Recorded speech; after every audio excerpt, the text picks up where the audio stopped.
প্রথমেই ধন্যবাদ কৃতজ্ঞতা জানাই ম্যাডাম আপনাকে 2024-25 রেল বাজেটের বলার সুযোগ করে দেওয়ার জন্য। মহোদয়,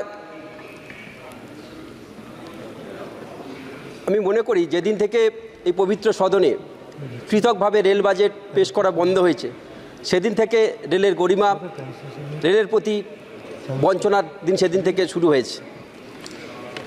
আমরা দেখেছিলাম বিগত দিনগুলিতে যেভাবে রেল বাজেট পেশ হয়েছে তাতে করে ভারতীয় রেলের একটা গরিমা বারে বারে প্রকাশ পেয়েছে। ভারতীয় রেল সারা বিশ্বের কাছে একটা ইতিহাস হয়ে থেকেছে, কিন্তু আজকের দিনে সেই ইতিহাস, সেই গরিমা নষ্ট হয়েছে বলে আমি মনে করি।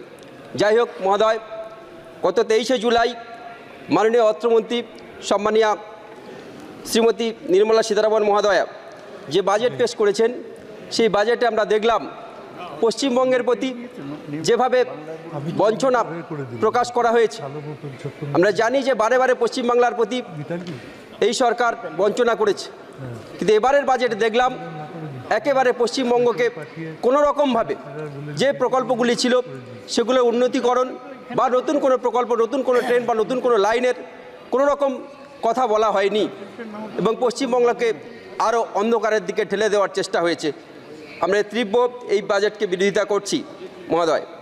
আমরা দেখলাম এই বাজেটে যে সমস্ত রাজ্যগুলি এই সরকার বাঁচানোর চেষ্টা করেছে, সরকার বাঁচানোর চেষ্টায় যারা সামিল হয়েছে সেই সমস্ত রাজ্যগুলিকে বেশিরভাগ ব্যয় বরাদ্দ করা হয়েছে এই বাজেটে, বিশেষ করে রেলের খাতে।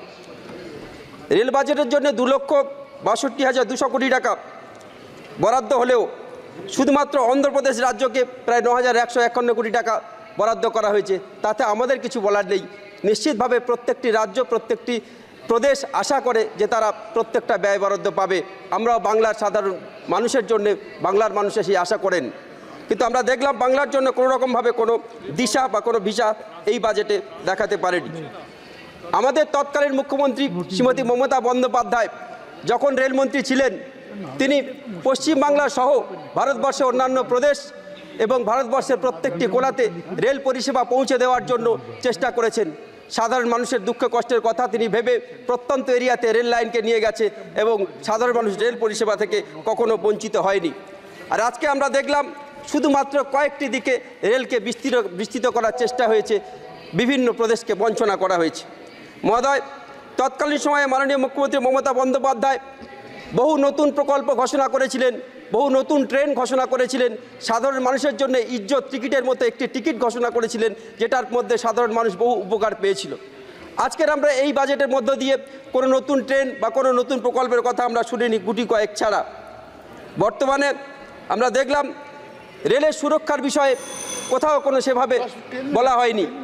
রেলের সুরক্ষার কথা সেইভাবে, সেই অর্থে তলানিতে যে ঠেকেছে সেটা বারে বারে প্রকাশ পাচ্ছে। গত 2 মাসের মধ্যে আমরা দেখলাম তিনটি বড় অ্যাক্সিডেন্ট বহু মানুষের প্রাণ কেড়ে নিয়েছে। আজকে রেলটাকে মৃত্যুপুর হিসাবে মানুষ চিহ্নিত করছে। রেলে যখন মানুষ উঠছে, রেল যখন পরিষেবা গ্রহণ করছে, তখন মানুষের কোথাও যেন মনে হচ্ছে সে আগামী দিন ফিরবে কিনা তারও কোনো, তার বাড়ির লোক সেইভাবে চিন্তা করছে। আমরা অনুরোধ করব রেল পরিষেবার দিকে বিশেষ গুরুত্ব দেওয়ার জন্য এবং রেল সুরক্ষার জন্য বিশেষ গুরুত্ব দেওয়ার জন্যে। মহোদয়, আমরা জানি রেলের যে সমস্ত ভ্যাকান্সি রয়েছে, শূন্যপদ রয়েছে, এই সরকার বছরে 2 কোটি চাকরির কথা বললেও, নব যুবকদের স্বপ্ন দেখালেও বাস্তব ক্ষেত্রে তা পূরণ করতে পারেনি।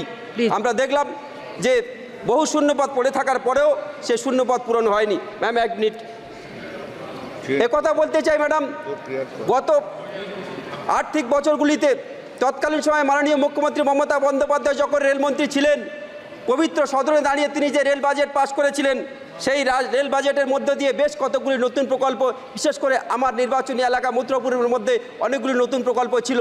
তার মধ্যে উল্লেখযোগ্য ছিল জয়নগর থেকে রায়দিঘি পর্যন্ত নতুন রেল লাইন, যার মধ্যে উল্লেখযোগ্য ছিল কাকদ্বীপ থেকে পবিত্র গঙ্গাসাগর পর্যন্ত নতুন রেল লাইন স্থাপন, মন্দির বাজার থেকে রামগঙ্গা পর্যন্ত নতুন রেল লাইন স্থাপন, যার মধ্যে উল্লেখযোগ্য ছিল আমাদের রামগঙ্গা থেকে মন্দির বাজার যেমন ছিল, সাথে সাথে মথুরাপুর থেকে শিয়ালদা পর্যন্ত লোকাল ট্রেনের পরিষেবা আজও পর্যন্ত সেই প্রকল্পগুলির অবস্থা কী এবং সেই প্রকল্পগুলি কোন জায়গায় দাঁড়িয়ে কেন সেই প্রকল্পের কাজ হচ্ছে না, আমি সে বিষয়ে জানতে চাই এবং মাননীয় মন্ত্রী মহোদয়কে আপনার মাধ্যমে অনুরোধ করতে চাই যাতে দ্রুত করে এই সমস্ত প্রকল্পগুলির কাজ শুরু হয় এবং সাধারণ মানুষ যাতে পরিষেবা পায় তার বিহিত ব্যবস্থা করুন। ধন্যবাদ, নমস্কার।